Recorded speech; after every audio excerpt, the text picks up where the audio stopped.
काला साया। यूं तो बनारस घाट अपनी खूबसूरती के लिए बहुत प्रचलित है, पर घाट के किनारे कई राज लिए बैठे हैं।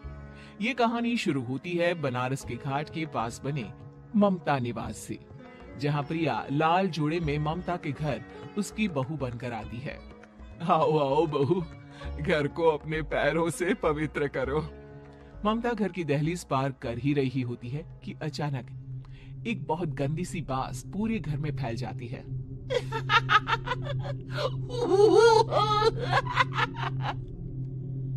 ये बदबू और ये आवाजें, ये कौन हंस रहा है माँ?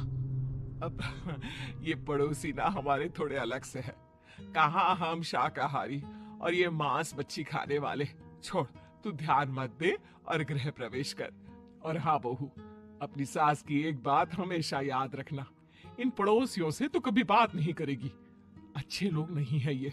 अपनी सास की ये बात मानेगी ना बेटा? हाँ माँ, जो आपकी मर्जी, मैं उनसे बात नहीं करूंगी। अगले दिन प्रिया अपनी पहली रसोई बनाने रसोई घर में जाती है।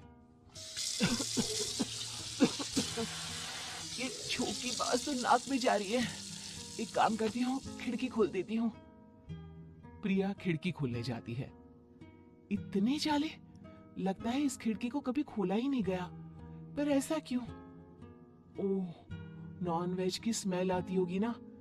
2 मिनट के लिए खोल लेती हूँ, फिर बंद कर दूंगी। प्रिया खिड़की खोलती है। खिड़की खोलते ही उसकी नजर सामने वाले घर की खिड़की पर पड़ती है, जहाँ एक लड़की खड़ी होती है। हाथों में मेहंदी, लाल रंग की साड़ी, बिल्कुल सजी धजी, मानो प्रिया की तरह ही वो भी नई नवेली बहू हो। वो प्रिया को देखकर मुस्कुराती है। हे भगवान, माँ ने तो इनसे बात करने को मना किया था। प्रिया फौरन ही खिड़की बंद कर देती है और तवे पर चढ़े रोटी की ओर देखने लगती है, पर वहाँ रोटी न होकर मछली पड़ी होती है। ये क्या? पहली ही रसोई में इतनी बड़ी गलती। हे भगवान, अब मैं क्या करूं? प्रिया बहुत डर जाती है और फौरन रसोई की सफाई करने और फिर सभी के लिए खाना बनाने लग जाती है। जब वो सबको खाना परोसती है, सब तो ठीक है, मैं बेकार में चिंता कर रही थी। हे भगवान, ऐसे ही बस अपनी कृपा बनाए रखना। रात के वक्त जब सब सो रहे होते हैं, तब प्रिया को पायल की आवाज सुनाई देती है, जिससे उसकी आंख खुल जाती है। ये पायल की आवाज कहां से आ रही है? प्रिया उठकर उस आवाज के पीछे छत की सीढ़ियों तक जाती है। तभी उसे बच्चे की रोने की आवाज आती है। प्रिया छत पर जाती है तो क्या देखती है? वही लाल साड़ी वाली लड़की अपनी गोद में एक नवजात बच्चे को घुमा घुमा कर सुला रही है। तभी प्रिया की नजर उसके पेट पर पड़ती है। ओह गॉड, ये तो प्रेग्नेंट भी है। सुनिए, बच्चा सो नहीं रहा है क्या? मैं कुछ मदद करूं? नहीं नहीं, आपके घर वालों को अच्छा नहीं लगेगा, मैं संभाल लूंगी। स्नेहा की गोद से बच्चा हाथ मारकर प्रिया की गोद में आने को छटपटाने लगता है। दोनों घर अगल बगल में बने होने के कारण प्रिया उस बच्चे को गोद में ले लेती है। प्रिया के पास आते ही वो सो जाता है। बच्चे का वो स्पर्श रात भर प्रिया भूल नहीं पाती और अगली सुबह वो छत पर कपड़े सुखा रही होती है। तभी उसे एक औरत इशारा करके बुलाती है। स्नेहा कह रही थी बाबू तुम्हारी गोद में आते ही सो गया।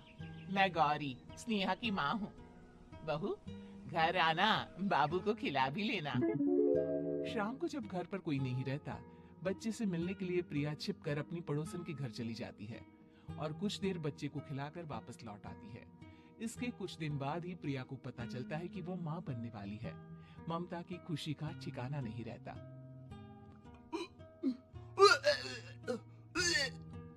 माँ जी, पता नहीं क्यों उल्टी आ रही है। प्रिया भागती हुई वॉशरूम में जाती है तो हरी और लाल रंग की उल्टी करती है। उस उल्टी में से कीड़े निकलते हैं। ये क्या?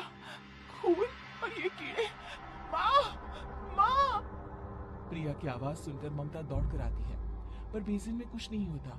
प्रिया हक्की बक्की रह जाती है। ये सब क्या हो रहा है? प्रिया घबरा जाती है और अपने कमरे में जाकर सो जाती है। डर के कारण वो इतनी थक जाती है कि उसकी आंख लग जाती है। तब उसे ऐसा लगता है उसके पेट पर मानो कोई बैठा हुआ हो। कौन हो? प्रिया के पेट पर एक 5 महीने की बच्ची बैठी हुई थी, जो बुरी तरह जली हुई थी। माँ? तुम ही मुझे लाई ना अपने पेट में। मैं तुम्हारी माँ नहीं हूँ। कौन हो तुम? माँ, देखो मैं चल गई बुरी तरह से। 6 महीने पेट में रहने को भी मुझे नहीं मिला। सहला दो ना माँ। बचाओ, बचाओ, माँ। ममता दौड़कर कमरे में आती है। प्रिया की बातें सुनकर वो सब समझ जाती है। तू कहीं बगल वाले घर में तो नहीं जाकर आई ना बहू? मुझे माफ कर दो, मैं गई थी माँ। उस घर में सब मरे हुए हैं बहू।